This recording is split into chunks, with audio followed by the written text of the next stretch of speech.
I've been a fan of the East series for a while now, ever since I picked up East 8 on a whim.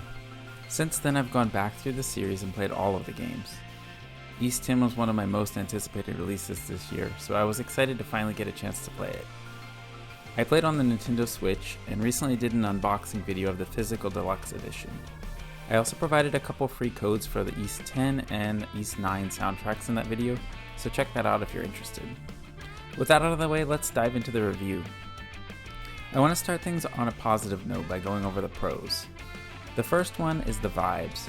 For me, the East series is at its best when I'm tearing through a map, hacking away at enemies, and bobbing my head along to the hard rock beat that the series is known for. The music in East 10 slaps. It's always a big part of the East vibe for me, and it's at a peak in this game. The metal riffs are punctuated by stringed instruments this time around to give the world an ancient feel that draws upon the Norse-inspired setting. While feeling ancient at times, it also leans pretty heavily into the early 2000s vibe by incorporating board sports in the form of a hoverboard, which you can use to traverse and grind to different areas. Combined with the soundtrack, it just feels cool, in that way Final Fantasy X did with the sick Blitzball opening. The other major pro I have to mention is the combat, which is pure fun.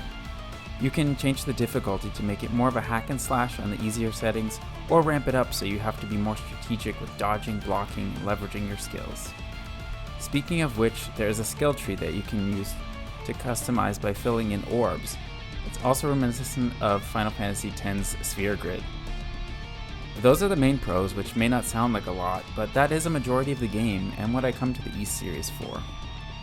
Let's dive into some of the negative elements. Not really a negative, but I should mention to set your expectations if you're new to the series. East is not a AAA series, and it shows in some places. The graphics look much smoother than they did in previous entries.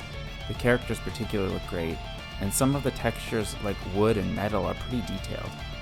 The scenery, however, looks pretty rough, like maybe a PlayStation 2 or 3 game where the mountains in the distance are just rough polygons.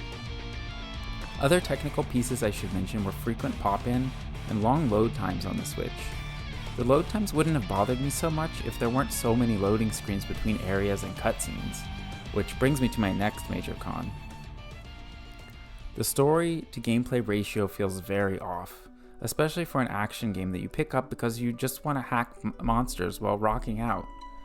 The game constantly breaks up its own rhythm and flow by triggering cutscene after cutscene, often to ruminate on a side character or rehash something that was already talked about or is just super obvious.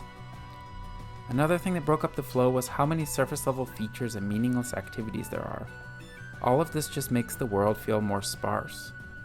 The game feels bloated with content that sees you checking in at multiple shops, triggering dialogue and menus, and hopping between areas through yet more cutscenes just to check in with someone on your ship. The modern East games have incorporated different types of tower defense waves of combat, and the naval battles are this game's answer. The best part is that this time around, you're on offense, which makes it more fun. You also spend time sailing around the world, which is less fun.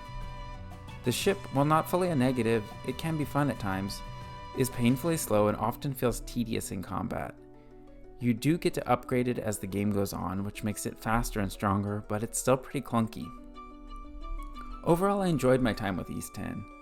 It isn't the greatest game of all time, but it has a killer soundtrack, and the combat is that classic East fun I've come to love from the series. And that's exactly what I come to East for. The bloated mechanics and cutscenes do bog it down a bit, so if I had to give East 10 a number rating, I'd give it a solid 8 out of 10. Have you played the East series? Are you excited about East 10? Let me know in the comments below.